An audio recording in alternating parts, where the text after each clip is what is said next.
Assalamualaikum warahmatullahi wabarakatuh. Salam sejahtera bagi kita semuanya. Sebelum kita mulai proses belajar kita pada kesempatan kali ini, marilah kita buka proses belajar kita pada kesempatan hari ini dengan berdoa. Semoga apa yang kita pelajari bermanfaat. Berdoa dipersilahkan. Rabbi zidni ilman nafi'a warzuqni fahma waj'alni min ibadika solihin. Allahumma razukna fahman nabiyyin wa hifdzal mursalin wa ilhamal malaikatil muqarrabin walhamdulillahi rabbil alamin. Oke, teman-teman semuanya para pejuang beasiswa, marilah kita lanjutkan proses belajar kita di channel Rumah Cerdas Bahasa Inggris.com ini.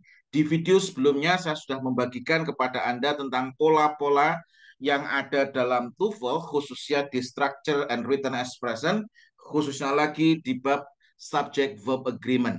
Dan saya syukur, alhamdulillah, banyak testimoni yang sudah masuk, yang kasih testimoni, terima kasih sir, saya sudah lolos beasiswa saya sir.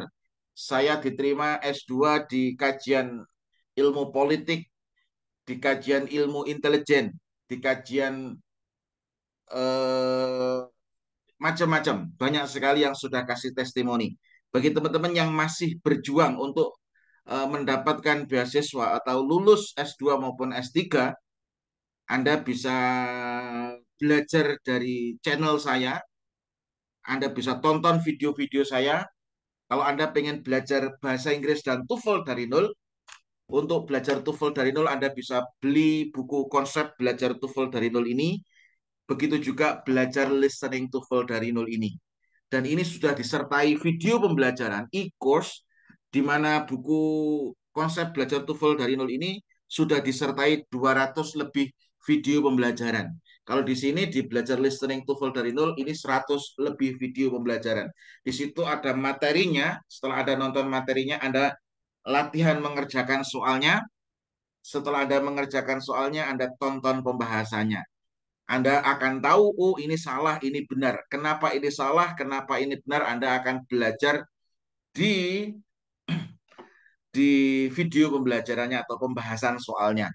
Jadi ini adalah satu-satunya buku yang ada materinya secara sistematis yang mengajarkan TOEFL dari nol, dan satu-satunya buku yang sudah dilengkapi dengan video pembelajaran e-course-nya. Jadi buku TOEFL sementara ini saya belum menemukan. Maka dari itu Anda bisa belajar secara sistematis dari nol dan alhamdulillah sudah banyak yang lolos. Maka Anda yang lagi sedang berjuang, saya bisa rekomendasikan buku ini. Kenapa kok harus dipromosikan terus, Sir? Ya, karena buku ini adalah buku yang akan membantu Anda. Saya akan merasa berdosa ketika saya tidak memperkenalkan buku atau hasil penelitian saya ini kepada Anda. Supaya Anda tidak tersesat, Anda beli buku, Anda tidak tahu cara belajarnya bagaimana karena tidak disertai video pembelajaran, akhirnya buku Anda hanya ditaruh di rak saja. Loh kok bisa seperti itu? Karena saya dapat warisan banyak buku TOEFL dari murid-murid saya. Sir, ini saya sudah lulus TOEFL setelah belajar dengan jenengan. Buku TOEFL saya ini saya tidak bisa pelajari karena saya tidak ada yang mengajarkan. Cukup saya bawa bukunya Mr. Wahid sama e-course-nya Mr. Wahid ini, insya Allah sudah bisa mempelajari TOEFL secara otodidak di rumah masing-masing karena sudah disertai video pembelajarannya. Oke, mungkin untuk menyingkat waktu, marilah kita lanjutkan lanjutkan proses belajarnya. Anda yang di rumah, Anda bisa sediakan snack atau cemilan dulu. Anda sediakan kopi supaya Anda bisa enak dalam proses belajar. Saya juga sudah sediakan air putih yang menemani saya. Oke, mari kita lanjutkan ke proses belajar kita selanjutnya. Di video di pembelajaran sebelumnya saya sudah mengajarkan Anda soal latihan soal nomor 1 sampai latihan soal nomor 17 ya. Oke. Di video sebelumnya saya sudah mengajarkan kepada Anda tentang soal nomor 1 sampai nomor 17. Nah, ini 17 dan kita lanjutkan soal nomor 18 ya. Anda bisa sediakan pulpen, Anda sediakan buku untuk mencoret-coret seperti yang saya lakukan, sehingga Anda tahu dengan mudah cara bagaimana menganalisisnya. Oke, soal nomor 18. Nah, kita masuk ke soal nomor 18. Malnutrition is a major cause of death in those countries where the cultivation of rice have been impeded by the current drought. Nah, ini malnutrition ini kata gantinya it, maka pakai is, ini berarti is a major cause, ini berarti oke, of death in those country. Karena ini those, jadi that itu jamaknya adalah those. Kalau this jamaknya adalah this. Nah, karena di sini countries-nya jamak, makanya pakai those. In those country, berarti yang B nggak masalah. Well, the cultivation of rice, lah di sini ini ada adverbial clause. Nah, ini ada where. Well, the cultivation ini kata ganti, ini subjeknya, maka kata gantinya adalah it di sini. Ini the cultivation of rice ini adalah subjeknya. Ingat, sepanjang apapun subjeknya, yang ditekankan adalah sebelum preposition of. Jadi ingat, sepanjang apapun subjeknya, yang ditekankan adalah sebelum preposition of. Nah, makanya di sini cultivation, maka kata gantinya it, maka yang salah adalah C. Harusnya adalah has. Has been impeded. Lah, has been impeded. Di sini ada have atau has plus been plus verb 3, ini adalah bentuk kalimat pasif. By. Nah, ini kita tahu ini adalah have atau has been verb 3, ini adalah bentuk kalimat pasif. Di sini dilengkapi dengan kata by. By itu artinya oleh, maka ini adalah bentuk kalimat pasif. Oke, jadi yang salah yang mana, Sir? Yang salah adalah yang C. Harusnya di sini adalah has, bukan have. Kenapa kok has? Karena subjeknya the cultivation of rice, di sini subjeknya panjang, yang ditekankan di situ sebelum preposition of, yaitu adalah cultivation, kata-katanya it, maka di sini harus pakai has. Oke, kemudian soal nomor 19. The decision to withdraw all sport from the activities of the athletes. Nah, di sini adalah yang ditekankan apa? Keputusan. Nah, decision ini. Jadi yang ditekankan adalah the decision. Subjeknya adalah keputusan. Keputusan untuk bla bla bla. Berarti yang ditekankan di situ adalah the decision-nya. To withdraw all support from. Nah, di sini ada preposition, the activity of the athletes. Nah, verb-nya adalah are causing. Nah, di sini are causing ini salah. Kenapa? Karena the decision itu, subjeknya the decision itu kata gantinya adalah it.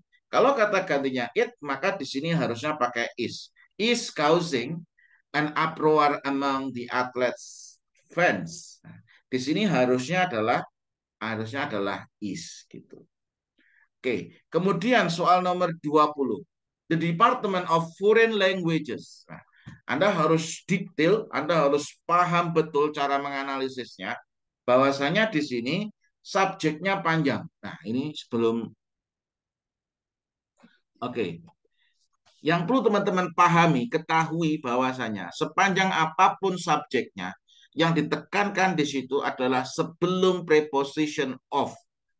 Saya ulangi lagi, ini sangat penting. Kenapa kok diulang-ulangi, Sir? Karena ini sangat penting. Sepanjang apapun subjeknya, yang ditekankan di situ adalah sebelum preposition of. Nah, di sini saya share screen lagi ya. Nah, ini. Oke, di sini ya.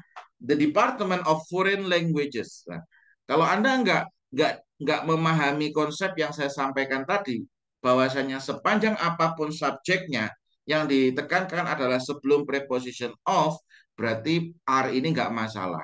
Kenapa? Karena kamu languages. Nah, tapi karena Anda sudah belajar dari saya tadi, bahwasanya sepanjang apapun subjeknya, yang ditekankan sebelum preposition of di sini adalah departemen kata gantinya it, maka yang salah adalah are, harusnya adalah is. Ingat, ini subjeknya panjang ya, the Department of Foreign Languages ini ini subjeknya panjang.